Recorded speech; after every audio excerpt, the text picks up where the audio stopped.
د آشنا ټلویزیون د خپرونې په دوام کې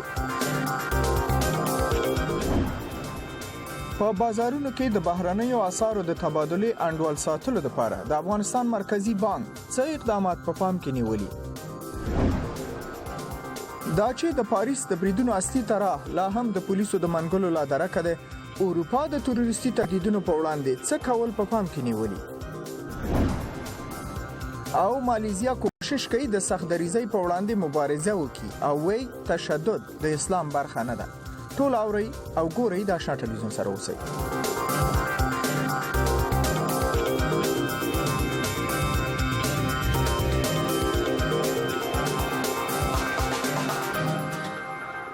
سلام درنو لیدونکو په افغانستان کې د قومندانانو نه غوښتنه شوې ده چې خپل ملیشې د پولیسو په لیکه کې شامل کړي افغانستان او پاکستان د اقتصادي همکاریو په تمه دی او د امریکا د ولس استازي وایي د افغانستان د برنامو ملاتړ کوي نور مهم خبرونه هم ګوري او اوري د خبرونې سره اوسئ جمهوریت ریاست نن د یوې اعلامیې په ترڅ کې خبر ورکړ چې د حکومت پلټنې ښیي چې سیمه‌ییزه پولیس یوازې د کورنیو چارو د وزارت په چوکاټ کې ګټور تمامېږي او د دې ځواکونو تنظیم د وزارت د ترتیب شوي میکانیزم په چوکاټ کې د تطبیق په حال کې دی ارګوي د خلکو د نارضایتۍ لامل او د هغو ترخو تجربو چې د ناامنۍ سبب شوي حکومت د ملیشو جوړولو مخنیوي کوي او وايي سیمه‌ییزه پولیس به لدی ورسته د کورنیو چارو د وزارت په چوکاټ کې فعالیت کوي په دې اعلامیه کې د پخوانیو قومندانانو او د هغو مقتدرو کسانو چې د ملیشو جوړولو د دوام پلوي کوي غوښتنه شوې ده چې خپل وسلوال د افغانستان د ملي امنیتي ځواکونو سره د یوځای کېدو لپاره وهڅوي بل خواته د زابل په ولایت کې چارواکي وایي چې تېره ورځ یې د برمته شوو 19 مسافرو د خلاصون لپاره عملیات پیل کړي خو تر اوسه لا د برمته شوو مسافرو څرک نه دی لګېدلی په دې اړه باندې نور معلومات د خپل همکار عزیز الله پوپل نه د سکایپ د لارې نه اخلو پوپل صاحب تاسو ته سلام وړاندې کوم پوښتنه دا ده چې تاسو ته په خپله د سیمه‌ییزه چارواکي څه وایي چې ولې د برمته شوو کسانو د خلاصون په اړه باندې ډېر داسې متضاد راپورونه خپرېږي کله وایي خوشي دي کله وایي نه دي خوشي کله وایي څه شرایط لري څنګه دي دا بله اشنا صاحب محترم تاسو او محترم لیدونکو ته سلام او احترام وړاندې کوم اخیری او تازه ترین معلومات په دې رابطه باندې دا دي چې د یرغمل شوو مسافرو ټول شمیر 10 نفر دي د ولسي مشرانو څخه جوړه هغه جرګه چې په دې برخه کې منځګړیتوب کوي د دې جرګې یو غړي اجبالو څو لازم مخیرت ویل چې د 10 واړو کسانو شهرت دوی ته ورکول شوی دی چې و نفر د غزنی ولایت مربوط دي او 3 نفر هم د افغانستان د نورو بیلابیلو ولایتونو دي دوی ویل چې دغه مشکل د هغې سیمه‌ییزې ستونزې سره سرچینه لري چې د غزنی ولایت په ناور ولسوالۍ کې د کوچیانو او هزاره قبیلې د غیر مسؤلو وسلوالو کسانو ترمنځ پیښه شوې ده د زیاته کړل چې دغه یرغمل شوي 10 مسافر روغ رمټ دي او د ملا تقوا په نوم د وسلوالو طالبانو د یو ځایي سیمه‌ییز طالب قومندان سره دي د زیاته کړ هغه خط چې دوی ته سپارل شوی دی په دې کې ویل شوی دی چې د دوی 400 او شل راسپسونه چې څو رمي کېږي دا د هزاره قبیلې ځینو غیر مسؤلو وسلوالو کسانو په ناور ولسوالۍ کې د جوزا په میاشت کې له دوی څخه بولي او په ضمن کې 2 چوپانان هم دا ورزخمیان کړي دي او دوی وایي چې د مشکل د حل په برخه کې دوی څو واري د غزنی ولایتي ادارې ته هم مراجعه کړې ده پارلمان ته هم مراجعه کړې ده اما مشکل نه دی حل شوی بل اخره وایي چې کوچانو پر ځای طالبانو باندې عرض کړي دغه ملا تقوا په یو ډول باندې دغه ځای کوچانو سره خپلوي لري او دغه موضوع جدي نیولې ده دوی وایي چې پوپل صاحب ډیر افغانم پویګم هم دا جزئیات دي د سلګي مشخص کوي چې په خپل دغه ملات طالب قومندان چې تاسو ملا تقوا نوميږي او د خپل شرایط لري دغه شرایط څه شي دي چې د 10 کسې په بدل کې خوشي کی بله دوی وایي چې د دوی 4 لکه پیسې دا مصرف شوي دي د تیرو څو میاشتو راهیسې 2 چوپانان زخمیان شوي دي چې دغه پورې هم ورباندې ایښی دی او څو رمې چې تعداد یې 400 پسونو ته رسیږي د دغه مالي تاوان د بیرته ورکړې غوښتنه یې کړې ده یو بله موضوع هم زه غواړم چې دلته یادونه کړم دغه قومي مشر راته وویل چې ځینو سیمه‌ییزو طالب قومندانانو هم د کوچانو مالي خساره یا تاوان تایید کړی دی او دوی ته ویلي دي چې کوشش دی وکړي چې دغه مشکل د خبرو له لارې حل شي اما یرغمل شوو مسافرو ته وایي طالبانو هم اطمینان راکړي چې څوک ورته تاوان نشي رسولی بله پوپل صاحب معلوماتونه مننه دا یو مهم ټکی هم زه غواړم لیدونکو سره شریک کړم چې تاسو وایي دا قومندان طالب وایي چې 4 لکه روپۍ تر اوسه مصرف کړي دا غواړي 2 چوپانان باید خوشي شي او رامۍ چې 400 پسان پکې دي د دې جبران دی ورته ورکړي تازه معلومات وکړم ودا شکر بل خواته د متحده ایالاتو د کانګرس د اساسو د مجلس یو پلاوی کابل ته سفر کړی دی او د جمهور رئیس محمد اشرف غنی سره یې لیدلی دي. د ارګ اعلامیه وایي چې د یکشنبې په ورځ دواړو لورو د ترګرۍ سره د مبارزې د افغانستان د امنیتي او دفاعي ځواکونو د پیاوړتیا او د افغانستان او امریکا د همکارۍ د زیاتوالي په اړه خبرې شوې دي. اعلامیه وایي په دې لیدنه کې جمهور رئیس غنی د افغانستان او امریکا اړیکې بنسټیزې وبللې او وایي ګډې هڅې په بشپړه همغږۍ ترسره کیږي. اعلامیه وایي د کانګرس استازو مجلس پلاوی د افغانستان حکومت د پروګرامونو ملاتړ وکړو او ژمنه یې وکړله چې د متحده ایالاتو په کانګرس کې د افغانستان د داعیې دفاع کوي. او د افغانستان اجرایه رئیس عبدالله وی حزب التحریر د تروریستي شبکو سره تړاو لري او افغان ځوانان تروریستي کارونو ته جذبوي. ښاغلي عبدالله د وزیرانو شورا په غونډه کې ویلي چې دا حزب په افغانستان کې په پراخه کچه د ناامنۍ رامنځته کولو په هدف فعالیت کوي او د بیان د ازادۍ او دیموکراسۍ په پلمه خلک او ځوانان ورانوونکو کارونو ته تحریکوي. حزب نه دی، دا د یو تروریستي ډلې بنسټ ایښودونکي دي. په داسې حال کې چې سیاسي فعالیتونه د افغانستان اساسي قانون په چوکاټ کې چې څوک یې فعالیت کوي او سیاسي حزب لري ازادي هم لري، اما دا د حق، ازادۍ او دیموکراسۍ نه ناوړه ګټه اخیستل دي. هغه حق چې اساسي قانون افغان ښاریانو ته د سیاسي فعالیتونو په موخه ورکړی دی. دوی د تروریستي هدفو پر مخ وړلو په خاطر په هیواد کې ناامني جوړوي.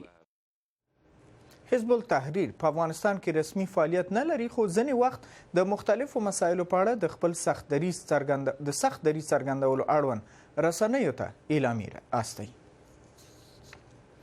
او پاکستان او افغانستان نن دوشنبه د ګډ اقتصادي کمیسیون بل دور خبرې پیل کړې دي چې دواړه اړخیزې سوداګرۍ او اقتصادي اړیکو د تقویې لپاره جوړ شوی دی.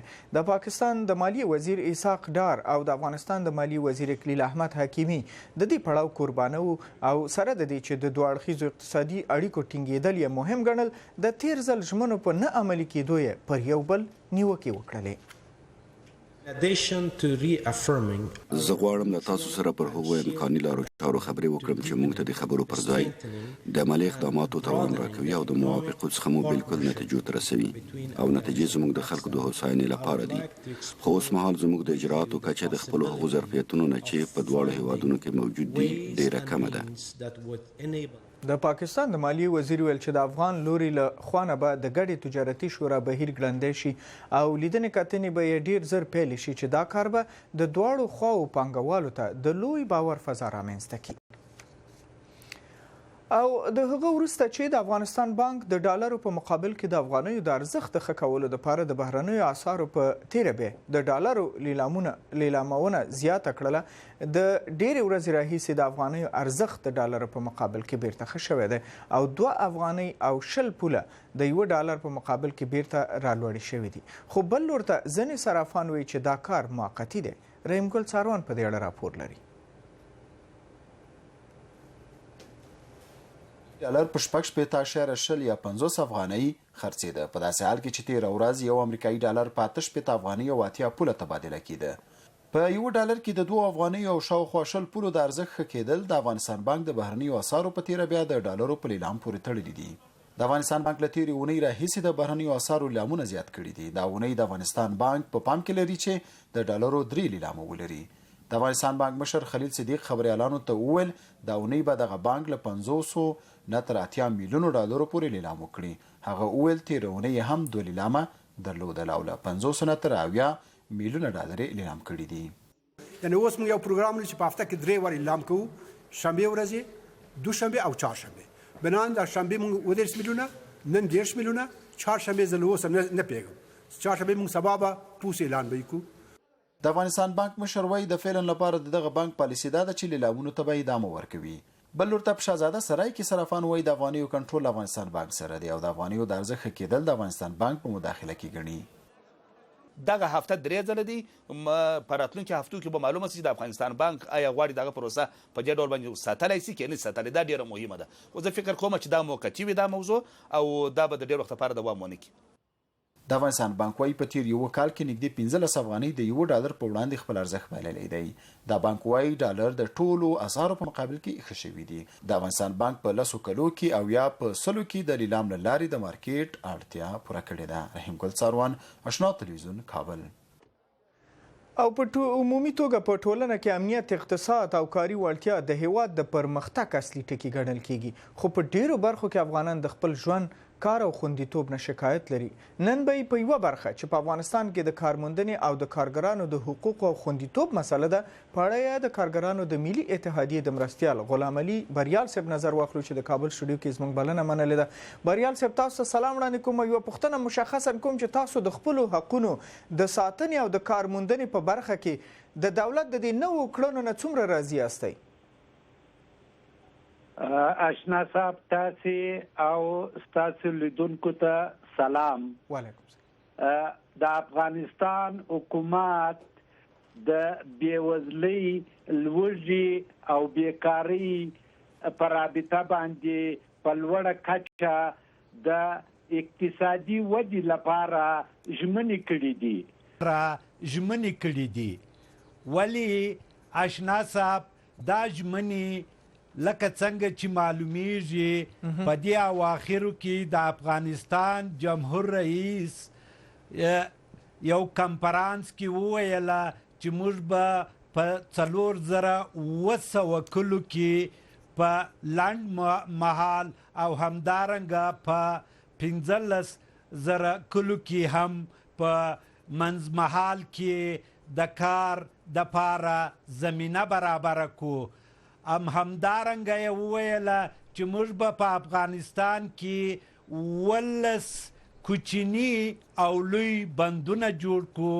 او همدارنګه آشنا صاحب، د چین حکومت د افغانستان له حکومت سره ژمنه وکړله چې موږ به څه د پاسه 10,000 اپارتمانونه، او د افغانستان رئیس جمهور هم ژمنه وکړله چې موږ به ارزانه کورونه د 100,000 په شاوخوا کې و خلکو ته ورکو.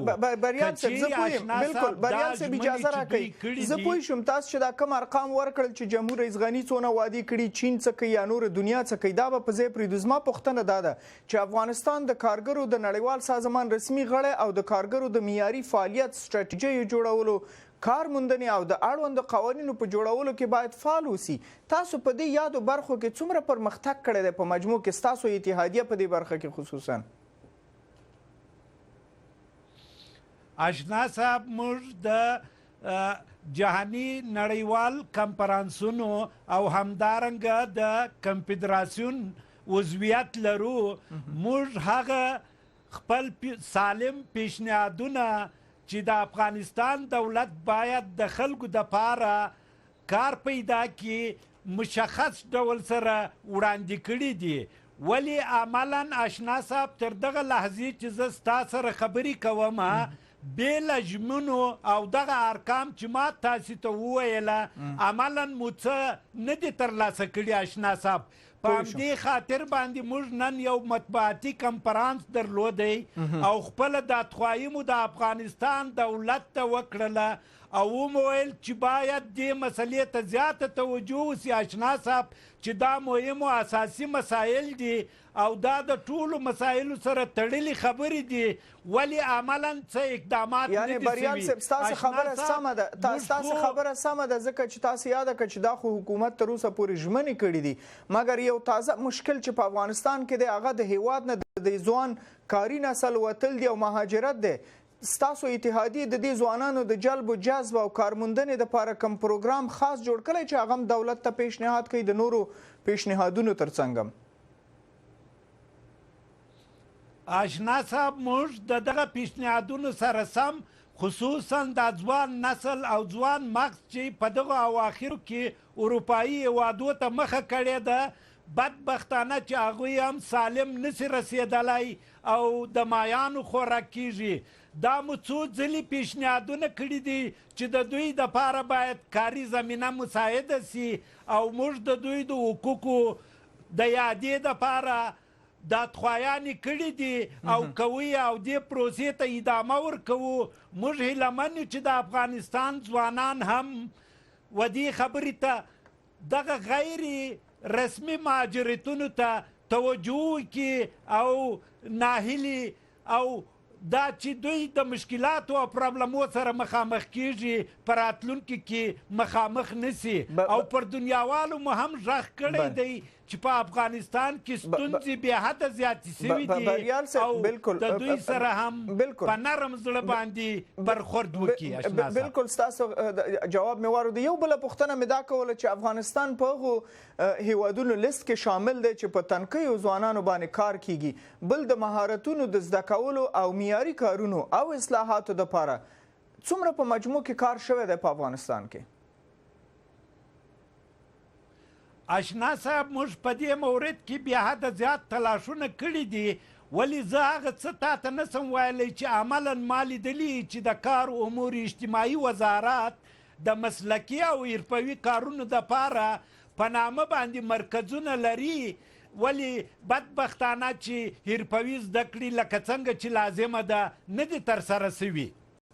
مننه بریال صاحب، تاسو دا ټکی ډیر مهم دی چې وزارت هم یاد کو چې د کار او امور اجتماعي وزارت یا د کارموندنې وزارت دوی د حرفوي زده کړو پروګرامونه لري مګر عملا نه دي پیل کړي او ځایونه یې ورته نیولي دي، یعنې مصرف لري.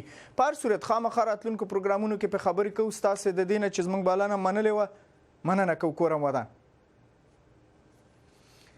درنو لیدونکو، نن موږ د آشنا ټلویزیون د فیسبوک په پاڼه باندې ستاسو نظر غوښتی دی چې په افغانستان کې د بیکارۍ اصلي علت څه دی. ولې ځینې خلک بهرنیو هیوادونو ته د تلو زړه ښه کوي؟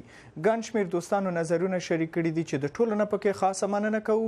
او په دې لړ کې به جاوید ایوبي په نوم باندې دوست د کابل نه لیکلي دي، وایي دولت د کارموندنې په برخه کې هیڅ بنیادي پروژو ته لکه برېښنا، فابریکې، زراعت او د معدنونو سالم او شفاف استخراج ته پاملرنه نه ده کړې.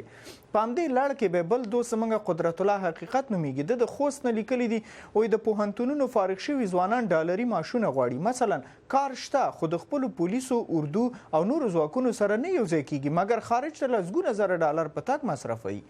دوستانو ستاسو د نظرونو نه ډیره مننه کوو. هیله ده چې آشنا راډیو د دري څانګې د فیسبوک پاڼه وګورئ چې مهم خبرونه، راپورونه او په زړه پورې معلومات در سره شریکوي. البته د ورځې مهم مسایل هم پکې شته. هیله ده چې خوښه هم کوئ او د نورو ملګرو سره هم دا پاڼه در سره شریکه کوئ. ادرس یې ځان سره ولیکئ چې facebook.com/VOA دري.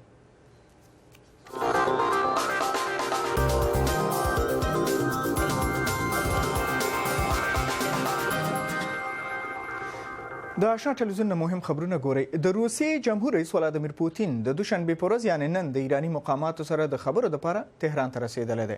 توقع دا کیږي چې د سوریې د بحران او د سولې په یو نړیوال پلان خبرې وکړي چې د جګړې د پای ته رسېدو په نیت باندې جوړیږي. پوتین په دې یو ورځني سفر کې د غازو د صادروونکو هیوادونو په غونډه کې ګډون کوي او په پام کې لري چې د ایران د روحاني مشر آیت الله علي خامنه‌ای او جمهور رئیس حسن روحاني سره هم وګوري او ګمان کیږي چې د جمهور رئیس بشار الاسد برخلیک به هم د خبرو په ایجنډا کې مهمه موضوع اوسي. بلخواته د متحده ایالاتو د بهرنیو چارو وزیر جان کیری د دوشنبې په ورځ باندې په ابوظبي کې د اماراتو او سعودي د جګپړو چارواکو سره وکتل او په دې خبرې وکړلې چې په څه ډول کولی شي بله میاشت کې د سعودي عربستان په کوربتوب په یو کنفرانس کې د سوریې ټولې مخالفې ډلې خبرو ته کېنوي. بلخوا د ښاغلي کیری مرستیال بریت مکګورک د یکشنبې په ورځ باندې د CBS تلویزیون سره په خبرو کې ویل چې امریکایي ځانګړي ځواکونه به د سوریې شمالي ساحې ته ډیر زر لاړ شي چې د سیمه ییزو جنګیالیو سوق او اداره وکړي او د امریکا په مشرۍ باندې د داعش په وړاندې د ائتلاف سره کومک وکړي. او بل خواته په خپله د سوریې جمهور رئیس بشار الاسد د هانګ کانګ د فینکس تلویزیون سره مرکه کې ویل چې د سوریې سیاسي سیستم په اړوند باندې د هغه دپاره تر ټولو مهمه خبره دا ده چې هیواد یې سیکولر رژیم ولري او د ټولو دپاره پکې مذهبي ازادي اوسي. په پاریس کې د خونړیو بریدونو نه وروسته چې داعش یې مسؤلیت واخیستو، فرانسې هوډ کړی دی چې په سوریې کې د داعش په مواضعو باندې هوایي عملیات ډیر کړي. په ورته وخت کې په بلجیم کې د پاریس د بریدونو د مشکوکه طرح لټون دوام لري. د بریټانیې صدر اعظم ډیوډ کیمرون د پاریس له بریدونو نه وروسته په داسې حال کې د فرانسې د جمهور رئیس فرانسوا هولانډ ملاتړ وکړ چې دواړو مشرانو د داعش په وړاندې د کلک اقدام هوډ وکړ. موږ په دې موافق یو چې باید په سوریه کې د داعش پر اهدافو باندې خپل بریدونو ته دوام ورکړو. موږ به خپل عملیات شدید کړو او هغو اهدافو باندې به برید وکړو چې دغه ترهګرې ډلې ته زښت ډیر تاوان ورسوي او زموږ الوتکې به ډیر ژر په کلکه د داعش د ځپلو لپاره چمتو وي.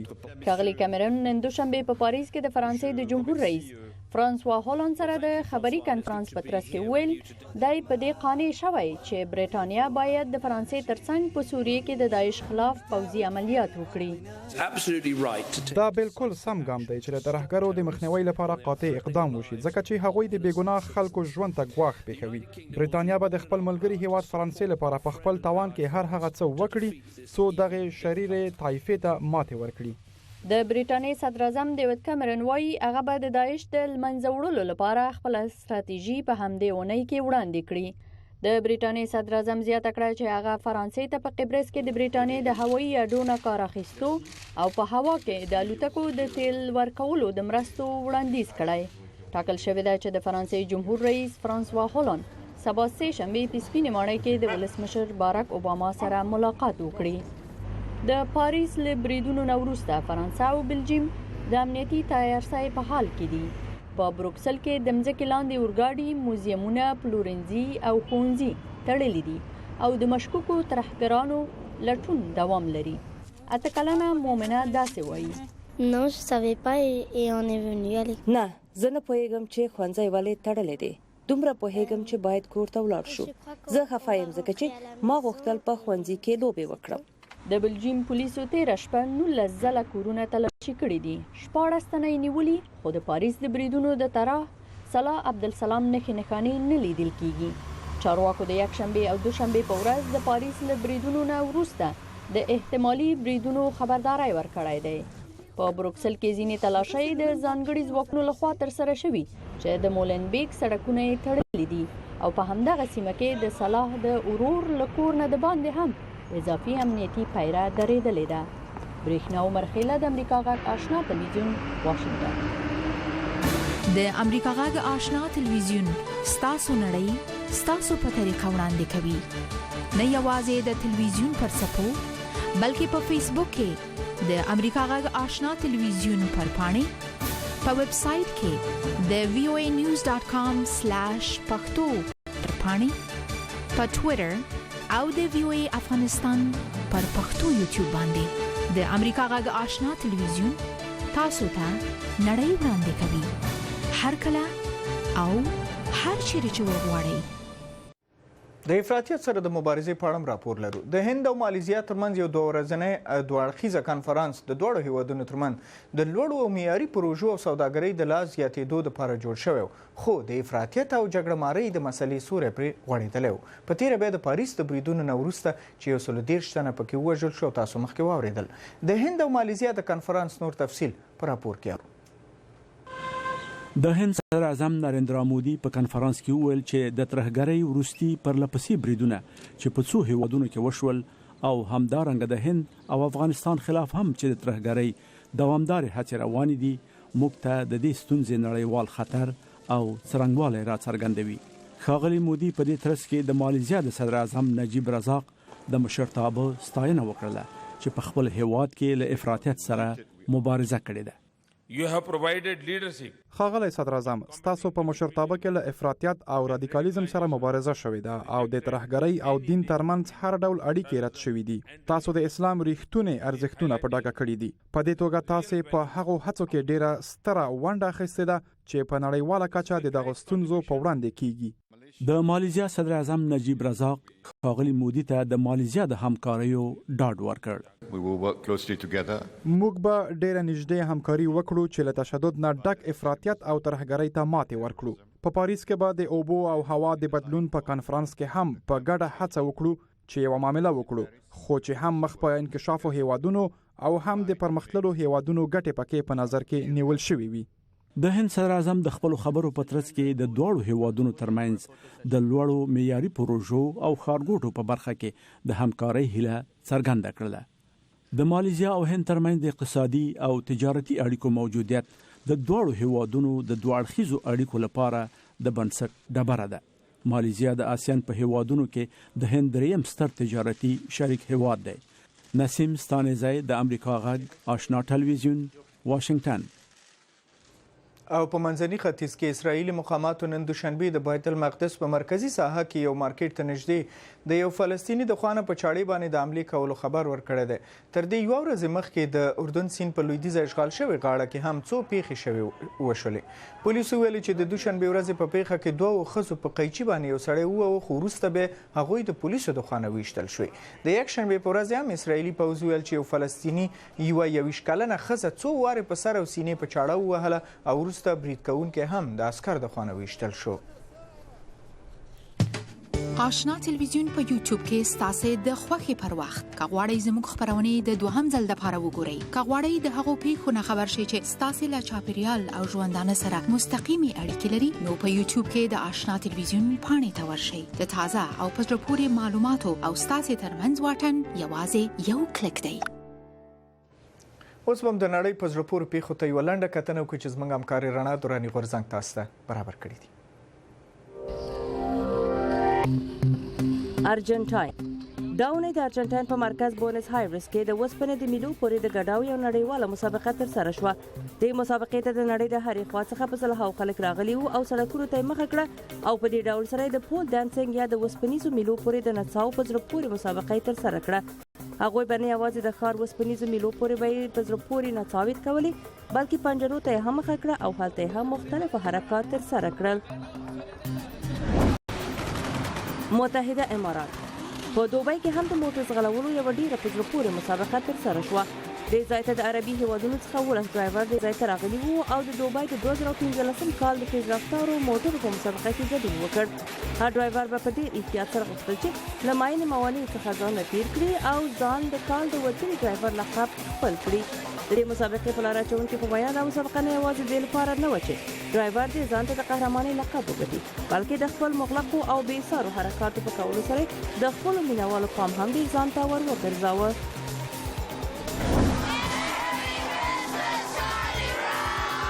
امریکا د میسیس په نامه د کالیو مغازه چې د امریکا یو له مشهور مغازو څخه شمیرل کیږي، هر کال په نیویارک کې د نوي کال او شکرانې د ورځو په ویاړ مختلفه نندارې ترسره کوي چې سږ هم د پینټ په نامه یو کارتوني فلم او د فلم کرکټرونه سنوپي او چارل براون هم د خلکو په مخ نندارې ته وړاندې کړل. دا د کارتون کرکټرونو کړکۍ به د څو میاشتو لپاره په دې ځای کې نندارې ته وړاندې شي. داسې ویل کیږي چې په هر یو ساعت کې د دې عجیبې کړکۍ څخه د 15,000 شاوخوا خلک لیدنه کوي. او په پای کې د هند په شمالي برخه کې د هنشل پردیش په ایالت کې بودایي راهبان سره ټول شوي او د دروپادا سمباوار په نامه د هغه راهب یو رسن تلین څخه لمانځنه وکړه چې څو ځلې د ګرامي جایزې وړونکی دی او د هند په مختلفو سیمو کې خلکو سره ډېرې مرستې کړې دي. نو اوس هر کال د ده په یاد مذهبي او بیا تفریحي مختلفه نندارې ترسره کیږي. روسا کال هم د هند د هرې برخې څخه هنرمندان، سندرغاړي او د هغوی په جمله کې د هیواد د بودایانو مشهور راهبان هم دې ځای ته راغلي وو او مذهبي سندرې ویلې.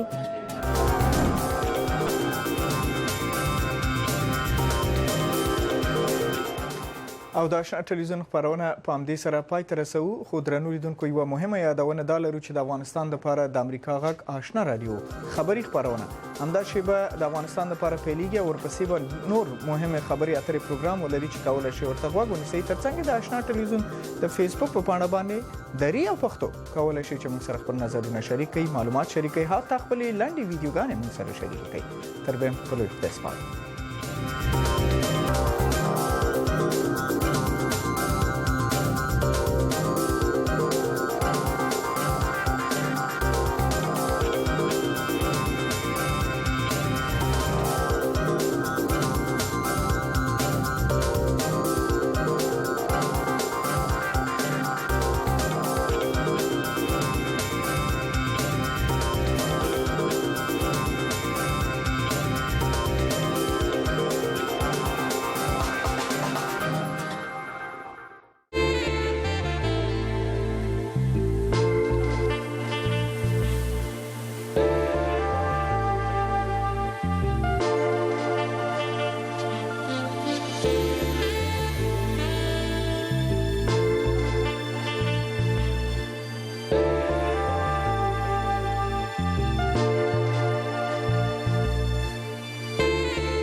parasite.